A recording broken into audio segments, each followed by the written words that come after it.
दो पेपर हमारे पास है डिस्कशन के लिए। उसमें एक पेपर है पॉलिटी का और दूसरा है इकोनॉमी का।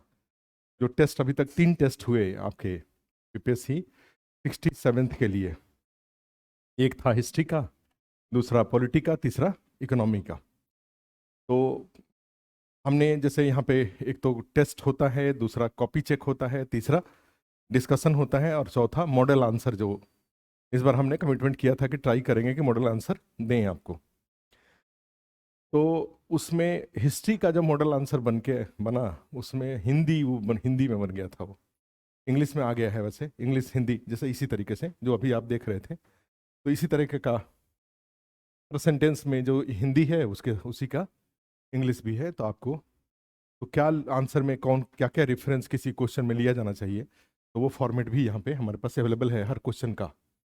तो उसके अकॉर्डिंग तो ये इसमें ये वाला एक पार्ट है, तो उसके हिस्ट्री का भी आ गया है और पॉलिटी का भी आ गया है। तो ये पॉलिटी का तो सामने, हिस्ट्री का हम पीडीएफ उसको ग्रुप में शेयर कर देंगे और ये वाला भी ग्रुप में आपको शेयर हो जाएगा।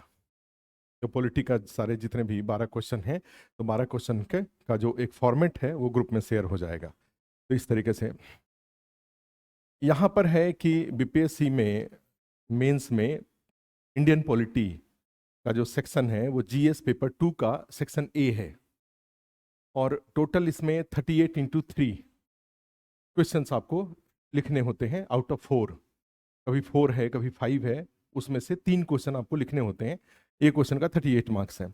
जो प्रोबेबल कुछ टॉपिक्स हैं जैसे इसमें कि उसको हमने 2 पार्ट में, उसके लिए अलग से एक वीडियो बनाया था और उसमें हमने इसको 2 पार्ट में बांटा हुआ था कि कौन कौन से पॉलिटी का आपका फोकस एरिया होना चाहिए, क्या पढ़ें आप उसमें से। ठीक है, तो उसके लिए 2 पार्ट में हमने बांटा था। एक पार्ट उसका था कॉन्स्टिट्यूशनल इशू और दूसरे पार्ट में हमने बांटा था एक्स्ट्रा कॉन्स्टिट्यूशनल इशू, संवैधानिकतर मुद्दे और संवैधानिक मुद्दे। और बीपीएससी संवैधानिक मुद्दों पे अच्छा क्वेश्चन पूछता है। संविधानेतर मुद्दे उसके बिल्कुल सेट हैं, कौन कौन से टॉपिक होंगे वो फिक्स है, एक आध क्वेश्चन आगे पीछे कभी हो सकता है। अदरवाइज जो कॉन्स्टिट्यूशनल जो इश्यूज हैं वो बीपीएससी का पॉलिटी का बड़ा ही स्टैंडर्ड होता है, बहुत अच्छा क्वेश्चन पूछता है। कई बार यूपीएससी में आप पाएंगे कि उस लेवल के क्वेश्चन पूछे जाते हैं। क्लियर है यहाँ पे? तो एक संविधानेतर इश्यूज में आप जानते हैं कि प्रियम्बल से ही शुरू हो जाता है, प्रियम्बल का इंपॉर्टेंस और उसमें निहित दर्शन का महत्व क्वेश्चन पूछा हुआ है बीपीएससी में। Importance of preamble and the philosophy, importance of philosophy included in preamble. ठीक है, importance of philosophy and overall importance of preamble, ये क्वेश्चन पूछा हुआ है। तो वहीं से आ जाता है। कभी क्वेश्चन आपसे जरूर पूछा जा सकता है कि प्रियम्बल में जो भी जो इनहेरिटेड जो उसमें के सारे जो फिलॉसफीज इंक्लूडेड हैं उनका मीनिंग बताइए। ठीक है, what are the meaning of and what are the background of inclusion of these philosophies in preamble. What is the background of why we have included? What is the meaning of we Indians, हम भारत के लोग, भारत को एक संपूर्ण प्रभुत्व संपन्न sovereign, उसके बाद आता है कि डेमोक्रेटिक, सेकुलरिज्म और फिर रिपब्लिक, ये सारे जो इसका मीनिंग और इसका बैकग्राउंड डिस्कस करिए। और उसके बाद होता है इक्वालिटी, फ्रीडम और ये सारी बातें। तो वो प्रियम्बल एक इंपॉर्टेंट आपके लिए टॉपिक है, उसको जितने एंगल्स एनालिसिस करके आप उसका क्वेश्चन उसमें और उसका कंटेंट आप जान सकते हैं वो जरूर जानिएगा। सेकंड वाला जो सेकंड पार्ट एक है जो स्टेट फॉर्मेशन, अब उतना ज़्यादा रेलिवेंट नहीं है क्योंकि पूरे इंडिया में जाएंगे तो कहीं भी कोई स्टेट फॉर्मेशन का कोई डिमांड नहीं चल रहा है। हम वहाँ पे एक क्वेश्चन ये जरूर पूछ सकता है, जैसे नेम चेंज, एक नेम चेंज करना, वो भी आर्टिकल 1 से 4 के बीच का ही मैटर आता है। ठीक है, और अभी आपने लेटेस्ट जो उसका है कि उत्तराखंड गवर्नमेंट ने जितने भी ब्रिटिशर्स के नाम पर जितने भी शहर का नाम था या स्ट्रीट का नाम था, सबको वो चेंज करने का एक ही बार में उन्होंने डिसीजन लिया हुआ है। जैसे लैंसडाउन जो नाम था उसका नाम चेंज करना, या जहाँ जहाँ भी डलहौजी कहीं है तो उसका नाम चेंज करना, जो भी जैसे जैसे ब्रिटिशर्स जो थे उस सबका नाम चेंज करने का उन्होंने डिसीजन लिया हुआ है। तो ये आर्टिकल 1 से 4 के बीच में आता है। ये कंटेम्प्रेरी टॉपिक के रूप में आप इसको जान सकते हैं। 5 से 11 वो डिस्प्यूटेड टॉपिक है, जनरली बीपीएससी डिस्प्यूटेड क्वेश्चन नहीं पूछता है। चाहे कोई भी जो कम्पिटेटिव जो एग्जाम होता है उसमें डिस्प्यूटेड को इशूज पे क्वेश्चन पूछा जाता है, माने वाद पर क्वेश्चन पूछा जाता है, विवाद पर क्वेश्चन नहीं पूछा जाता है। ठीक है, जैसे रोल ऑफ गवर्नर, ये एक वाद है ये। ठीक है, विवाद तो उसका उस वाद के में एक पक्ष है जो गवर्नर कभी भी कोई भी काम ऑन कॉन्स्टिट्यूशनल नहीं करते हैं। ठीक है, सेंट्रल गवर्नमेंट ने आर्टिकल 356 का यूज करके ही 100 से ज्यादा बार राज्यों को भंग किया हुआ है। तो आप इसको, इस पर विवाद हो, इस पर एक तरह से डिबेटेबल इशू है, लेकिन what ever government has taken that is not anti constitution, ठीक है, वो कॉन्स्टिट्यूशन के अगेंस्ट नहीं था वो। तो खैर मैंने इसमें ध्यान रखने की बात है कि विवाद पर क्वेश्चन, राम जन्मभूमि, बाबरी मस्जिद विवाद पर आज तक कभी क्वेश्चन नहीं आया है। ऐसे ऐसे टॉपिक पे क्वेश्चन नहीं आते, विवाद पर क्वेश्चन नहीं आता, वाद पे, सीए एनआरसी पे क्वेश्चन नहीं आया, ठीक है, इतना जबकि चर्चित टॉपिक था 5 से 11 के बीच में। तो ये 1 से लेकर के 4 के बीच में है, 5 से 11 के बीच में कोई ऐसा टॉपिक नहीं है।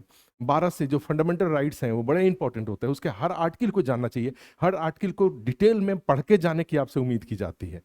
सारे आर्टिकल का, आर्टिकल 14 को, आर्टिकल 15 को, आर्टिकल 16 को, आर्टिकल इवन 17 को, ठीक है, आर्टिकल फिर जाते हैं तो 19 को, 21 को, 20 को, 21 को, 22 को, ये 25, 23, 24, 25, 28 तक का, 29, 30, 32 सब पढ़ के जाने की उम्मीद की जाती है पूरा इन डिटेल। जो क्वेश्चन पूछा हुआ है कि सारे, जैसे वो तो फंडामेंटल राइट्स में बहुत सारे राइट सिटीजन को हैं, लेकिन सब पे रीजनेबल रेस्ट्रिक्शंस हैं। अब आपने रीजनेबल रेस्ट्रिक्शंस, अगर उस आर्टिकल को अगर आपने नहीं पढ़ रखा है तो रीजनेबल रेस्ट्रिक्शंस आप नहीं जान पाएंगे। तो वहां पे इसलिए उस आर्टिकल को पढ़ना आपकी रिस्पॉन्सिबिलिटी है, टीचर उतना नहीं पढ़ा सकते हैं क्लास में, वो आपके काम का स्टेटमेंट जो राइट मिला हुआ है और उसके साथ कौन कौन से रीजनेबल रेस्ट्रिक्शंस लगे पड़े हैं, ठीक है, ये वाली बात। फिर आता है 21 में ये फंडामेंटल राइट वाला टॉपिक इंपॉर्टेंट है, सारे आर्टिकल अपने आप में एक बड़े बड़े क्वेश्चन बनाते हैं। अब 15, 16 अपने आप में रिजर्वेशन का एक क्वेश्चन बनाता है, रूल ऑफ लॉ आर्टिकल 14 अपने आप में एक क्वेश्चन बनाता है, ठीक है, which type of discuss the importance of rule of law in India and what are the some exceptions created by exceptions given in constitution under article 14। ये होता है ये, और उससे किस तरह से, या उसका यूज, उसका मिसयूज, उसके एक्सेप्शन स्टेटमेंट, ये सारा आर्टिकल 14 एक इंपॉर्टेंट टॉपिक हो जाता है। तो इस तरीके जाते हैं, फिर उधर जाते हैं तो पंचायती राज जो आर्टिकल 40 है, डायरेक्टिव प्रिंसिपल में जाते हैं तो डायरेक्टिव प्रिंसिपल भी कई बार क्वेश्चन पूछा जा चुका है, ठीक है। उसके बाद जाते हैं 50, जो प्रेसिडेंट हैं, प्रेसिडेंट इंपॉर्टेंट टॉपिक होते हैं, president vice president, comparison, election, ये सब इंपॉर्टेंट टॉपिक हो जाता है। फिर 74 से शुरू होता है, तो 74 से वहाँ पे इशूज हैं, इशूज में जैसे कोलिजन गवर्नमेंट है, बिहार में जाएंगे तो बिहार में कोलिजन गवर्नमेंट कई सालों से चल रहा है, ठीक है, कोलिजन गवर्नमेंट शुरू 1909, हमें लग रहा है कि 1991 के बाद से बिहार में कभी मेजोरिटी की कोई गवर्नमेंट बनी ही नहीं। लालू जी के शासन में भी कोलिजन गवर्नमेंट था, जो झारखंड मुक्ति मोर्चा, ठीक है, तो झारखंड मुक्ति मोर्चा का समर्थन और कई सारी चीजें रहती थी, तो कोलिजन गवर्नमेंट बिहार में रहा है। तो importance of collision government on central level and in state level, तो ये वाला टॉपिक यहाँ से हो जाता है। फिर role of opposition and role of social media, ठीक है, ये यहाँ पे आ जाता है। फिर उसी तरीके से बढ़ते जाते हैं लोकसभा और राज्यसभा की भूमिका और role of Lok Sabha and Rajya Sabha and, ठीक है, चेंजेज, ठीक है, changes of role of Rajya Sabha. इस पहले थोड़े दिन पहले तक जाएंगे तो एनडीए गवर्नमेंट में राज्यसभा में इनका मेजोरिटी नहीं था, और कई सारे कानून ये इसलिए नहीं पास करा पाए क्योंकि राज्यसभा में इनको majority, land acquisition, rehabilitation, resettlement 2013 का था, अरुण जेटली ने बहुत कोशिश किया, लेकिन राज्यसभा में चूंकि उनको मेजोरिटी नहीं था तो नहीं पास कर पाया था। तो कंपैरिजन बिटवीन अपोजिशन का, कोलिजन गवर्नमेंट का, ये सब एक पार्ट में है। फिर जुडिशरी शुरू होता है, जुडिशरी में जाएंगे तो भाई ये आर्टिकल 124 से लेकर के 146 तक ठीक जाते हैं। फिर उधर जाते हैं तो 214 से लेकर के 214 से लेकर के हाई कोर्ट का, तो ये सुप्रीम कोर्ट, हाई कोर्ट का इन डिटेल मल्टीपल एंगल से जुडिशियल एक्टिविज्म के साथ साथ इनके प्रोटेक्शन, इनका अपॉइंटमेंट का इशू है, या इनके इंडिपेंडेंस को बनाए रखने के लिए which type of provisions included in constitution. और फिर आता है जो पब्लिक इंटरेस्ट लिटिगेशंस है, या एक और तरह से extra constitutional issues which increasing the role of judiciary या increasing the independence of judiciary, इस तरह की बात है, पॉजिटिव निगेटिव इसका जो भी होता है। तो जुडिशरी एक इंपॉर्टेंट टॉपिक होता ही है। सेंटर स्टेट रिलेशन एक इंपॉर्टेंट टॉपिक है। उसके अलावा जाते हैं तो फिर सेंटर स्टेट रिलेशन के बाद free fair and transparent election 324 से लेकर के और 329 के बीच में, और ये रेवड़ी वाला जो मामला है वो वहीं से जुड़ा हुआ है, क्योंकि इंडियन कॉन्स्टिट्यूशन के 324 में है free fair and transparent election is the basic structure of Indian constitution. Supreme court ने इसको बेसिक स्ट्रक्चर में इंक्लूड कर रखा है। तो ऐसे सारी चीजें जो कि इसके इस कंसेप्ट को अफेक्ट करते हैं, बेसिक जो free fair and transparent election को, ठीक है। तो अब वहाँ पे वो सारे, तो election reform required to ensure the free fair and transparent election, तो वो पूरा एक 324 से 329 आपके लिए इंपॉर्टेंट हो जाता है। फिर उधर जाते हैं तो 300 जो इमरजेंसी वाले आर्टिकल हैं 356 और फिर 352, 356, ठीक है, ये इंपॉर्टेंट हो जाता है। फिर उस सबसे बाहर निकल जाते हैं तो 370 अभी इशू नहीं है, जम्मू कश्मीर और ये सबसे बाहर निकल के फिर चले जाते हैं तो ये एक्स्ट्रा कॉन्स्टिट्यूशनल इशूज, और एक्स्ट्रा कॉन्स्टिट्यूशनल इश्यूज में caste and politics, criminalization of politics, emerging situation of communalism in India, ये बहुत इंपॉर्टेंट टॉपिक इस बार के लिए हो जाएगा, क्योंकि बिहार में सरकार बदली हुई है और ये जो बदली हुई सरकार है उसमें ये इशू को वो रेज करना चाहेंगे, वो जानना चाहेंगे कुछ जो कैंडिडेट हैं उनका opinion, what are the opinion, ठीक है, आपके क्या ओपिनियन है इसके, इमर्ज क्या आप इसे एग्री करते हैं कि communalism in India there is a tense situation in India. तो ये एक्स्ट्रा कॉन्स्टिट्यूशनल इश्यूज में जाएंगे तो 3 टॉपिक तो सीधे ही दिखता है, caste and politics, criminalization of politics and emergence of communalism, ये टॉपिक हो जाते हैं। वीमेन एम्पावरमेंट एक अलग से टॉपिक हो सकता है, कि लिकर बैन पर क्वेश्चन पॉलिटी वाले सेक्शन में भी आ सकता है, लिकर बैन का। तो ये 3-4-5 टॉपिक ऐसे हैं जो कि एक्स्ट्रा कॉन्स्टिट्यूशनल में आपके से क्वेश्चन पूछा जा सकता है। Liquor ban very ideal decision of government of India, ठीक है, government of Bihar, but give your opinion on the success of implementation of this act, this initiative of government of Bihar. इस पे आपसे ओपिनियन ही पूछ ले कि what are the, it's ideal law, ideal initiative of government of Bihar, but it failed in controlling the liquor use of liquor in Bihar. उसमें question mark लिख दे, आप अपना ओपिनियन इस पे दीजिए।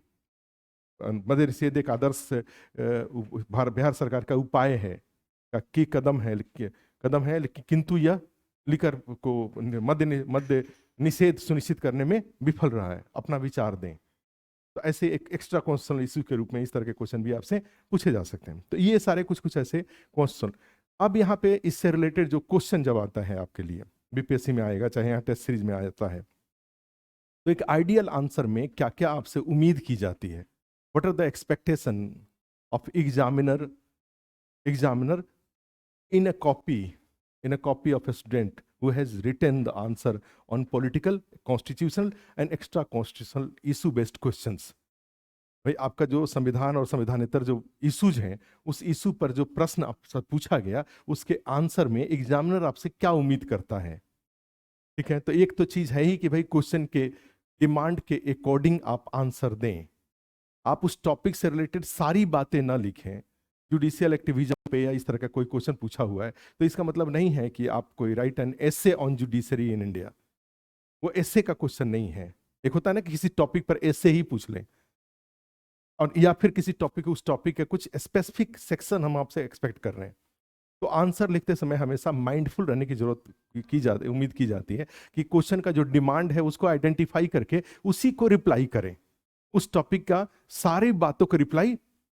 क्वेश्चन पूछा है कुछ और जवाब दे रहे हैं, जैसे लालू जी का जो इंटरव्यू लेना दुनिया का सबसे डिफिकल्ट काम है। क्यों डिफिकल्ट काम है? एंकर पूछेगा कुछ और वो बात बोलेंगे जो वो सोचते हैं।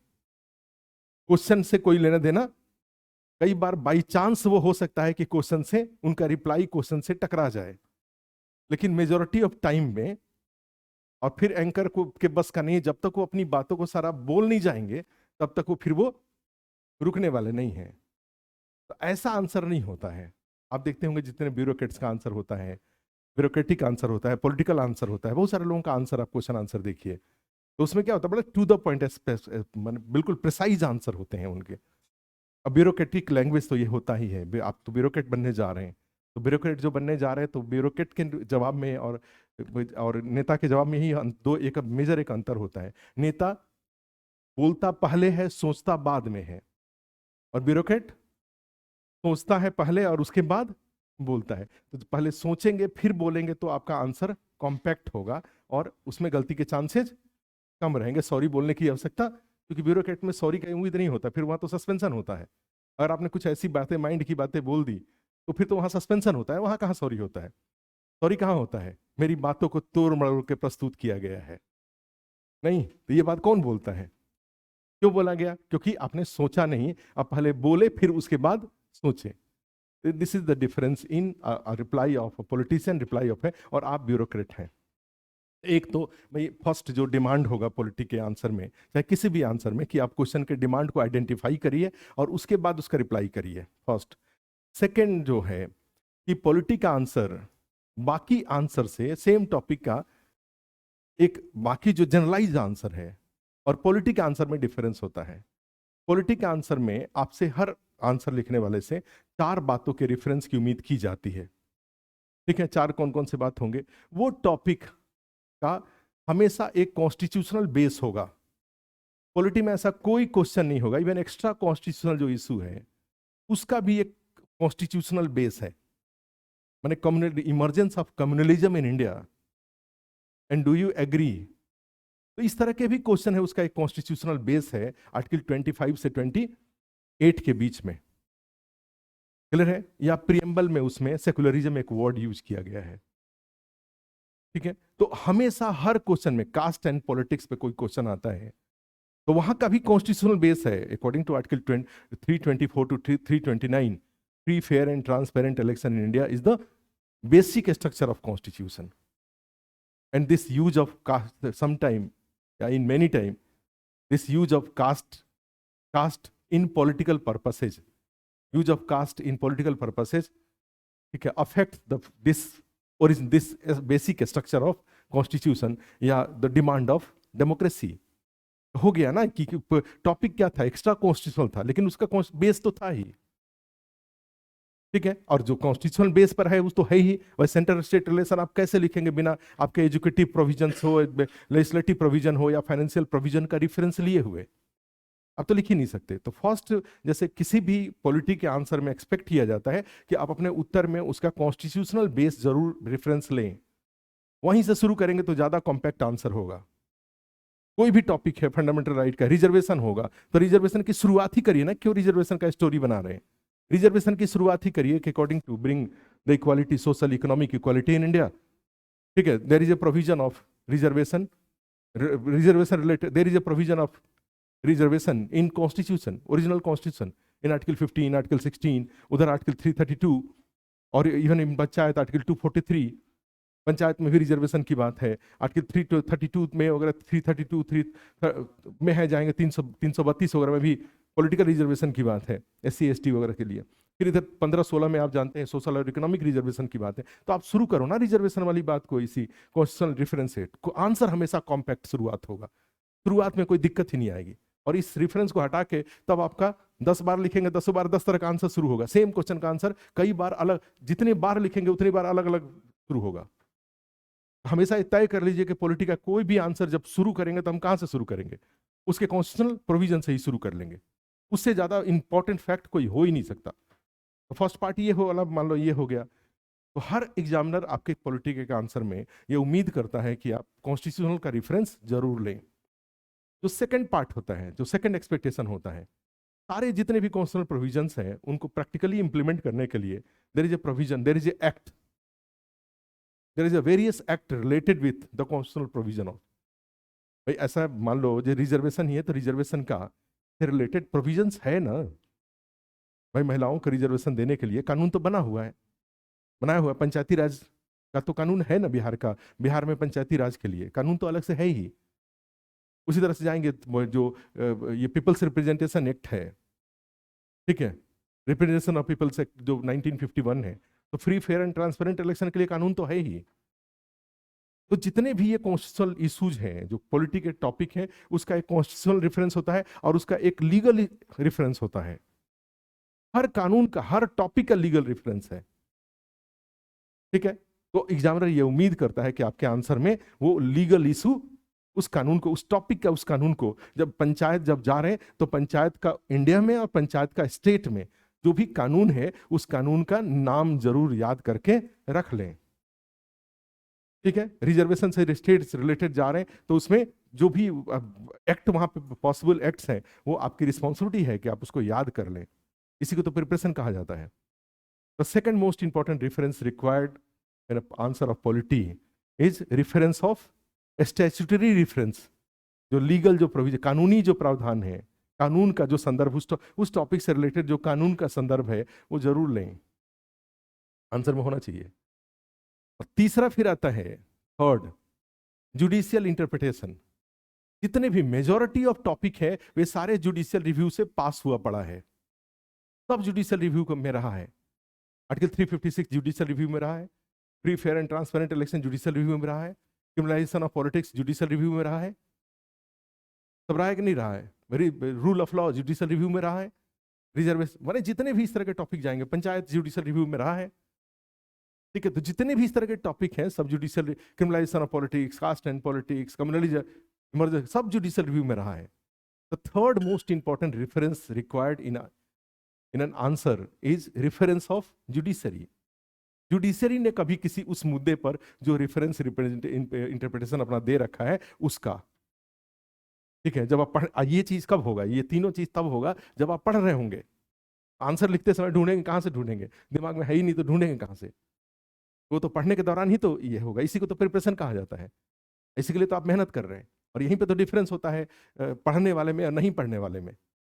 जो पास करने के लिए जो जो उत्साहित हैं कि मुझे बीपीएससी में क्वालिफाई होना ही है, मुझे अब इसमें कहाँ कोई संदेह है। और ये जो बातें बता रहा हूँ इसके लिए कोई शीर्षासन करके तैयारी करने की जरूरत नहीं है। सामान्य में कुर्सी पर बैठ के ये काम हो जाएंगे, बस आपका इन्वॉल्वमेंट चाहिए, ठीक है। 20 टॉपिक हमने तय किया है, 20 टॉपिक का आर्टिकल, 20 टॉपिक का उससे रिलेटेड एक फ्लो चार्ट बनाया हुआ है, जितना टॉपिक डिसाइड किया उसका। थर्ड रिक्वायरमेंट क्या होता है, रेफरेंस ऑफ जुडिशरी। और फोर्थ होता है, फिर चौथा होता है, ठीक है, कोई रिपोर्ट ऐसे है, मान लीजिए अगर कहा जाता है कि देश में कम्युनलिज्म बढ़ रहा है, तो भाई किस आधार पे आप बोल रहे हैं, what are the base of. ऐसे फीलिंग से थोड़ी होता है कि भाई कम्युनलिज्म बढ़ रहा है। ऐसा तो देखने से तो नहीं लगता है कम्युनलिज्म बढ़ रहा है। कुछ देख जनरल परसेप्शन, आरएसएस ने कुछ कह दिया, और साधुद्दीन ओवैसी ने कुछ कह दिया, भाई कोई जो मिशनरीज वाले हैं उन्होंने कुछ कह दिया, तो किसी के 2-4 लोगों के कहने से थोड़ी। तो ऐसे कई सारे रिपोर्ट्स आते हैं, जो रिपोर्ट्स बताता है कि देश में क्या क्या किस तरह की स्थिति है। गृह मंत्रालय ने ही मान लीजिए फैनेटिसिज्म जो बढ़ रहा है उसके रिव्यू करने के लिए, उसको जांच करने के लिए होम मिनिस्ट्री ने ही कुछ रेफरेंस दे रखा है, कोई कमिटी बना रखी है। तो उसमें चौथा जो आता है, ये जनरलाइज जो रेफरेंस होते हैं डिफरेंट। भारत में गरीबी है, तो ये किस आधार पे आपने गरीबी दे, मैं तो देखा हूं कि गरीबी है, बहुत सारे लोग सड़कों के अंदर सड़कों पे रह रहे हैं, बहुत सारे पॉलिथीन के घर बना के रह रहे हैं, बहुत सारे झुग्गियों में रह रहे हैं। तो ये थोड़ी रेफरेंस होता है। हमें ऐसा लगता है कि अब वहां पे क्या है, ग्लोबल हंगर इंडेक्स है, उसमें बताया हुआ है कि इंडिया में मेल न्यूट्रिशन का प्रॉब्लम है, स्टंटिंग की प्रॉब्लम है, वास्टिंग की प्रॉब्लम है, इतने इतने। ये रिपोर्ट ह्यूमन डेवलपमेंट रिपोर्ट है, वो बता रहा है कि इंडिया में गरीबी है। मल्टी डायमेंशनल पॉवर्टी इंडेक्स है, वो बता रहा है कि गरीबी है देश में। तो इसका मीनिंग क्या हुआ कि पॉलिटी का कोई भी टॉपिक है उस पर इस तरह का कोई कमीशन है, कोई रिपोर्ट है, उसका रेफरेंस, ठीक है। तो ये 4 जो मोस्ट इंपॉर्टेंट रिक्वायरमेंट है हर पॉलिटी के आंसर में, ठीक है। अगर वो आपके आंसर में रहेगा तो आप भी जानते हैं कि जब आप आंसर लिख करके कमरे से बाहर निकलेंगे तो आपको खुद भी फील गुड होगा, अच्छा लगेगा कि हमने अपना काम पूरा किया है। चाहे वो अगर आपका पॉलिटिका ऑप्शनल है, पॉलिटिकल साइंस ऑप्शनल है, पब्लिक एडमिनिस्ट्रेशन है, वहां पर भी इस तरह का रेफरेंस लेते हैं। कोई वहां पे तो और सारी चीजें, उसमें थिंकर्स वाला पार्ट एक जुड़ जाएगा, किसी पर्टिकुलर टॉपिक पे किसी थिंकर्स ने क्या कह रखा है, चाणक्य ने क्या कह रखा है, इस तरह की बात है। तो ये जैसे होता है, लेकिन पॉलिटी में जाएंगे तो ये 4 का रेफरेंस, यहाँ कोई थिंकर्स वगैरह का रेफरेंस लेने की जरूरत नहीं है, ठीक है। तो अब ये 4 बातों की जरूरत पड़ती है,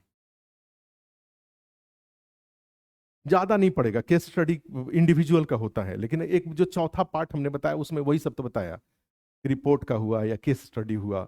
आप उसको बताइए कि according to recent case study है कंडक्टेड इन इंडिया, ठीक है, बाई दिस ऑर्गेनाइजेशन। ये ऑर्गेनाइजेशन थोड़ा रिलेवेंट होना चाहिए। और रवीश कुमार का केस स्टडी रेफरेंस मत लीजिए, नहीं ले, या अर्णब गोस्वामी का केस स्टडी का कोई मतलब नहीं होता है, नहीं।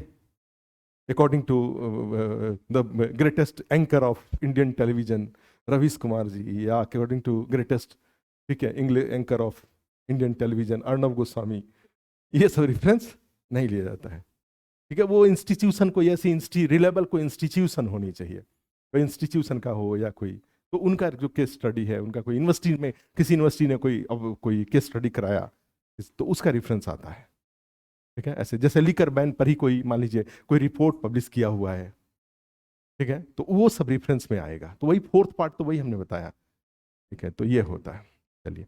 तो ये 4 बातें, ये टॉपिक्स हमने बताया, फिर ये 4 तरह के रेफरेंस होने चाहिए। अब उसके बाद क्वेश्चन पे आ जाइए। ये जो पॉलिटी के क्वेश्चन है, इस क्वेश्चन में क्या होता है।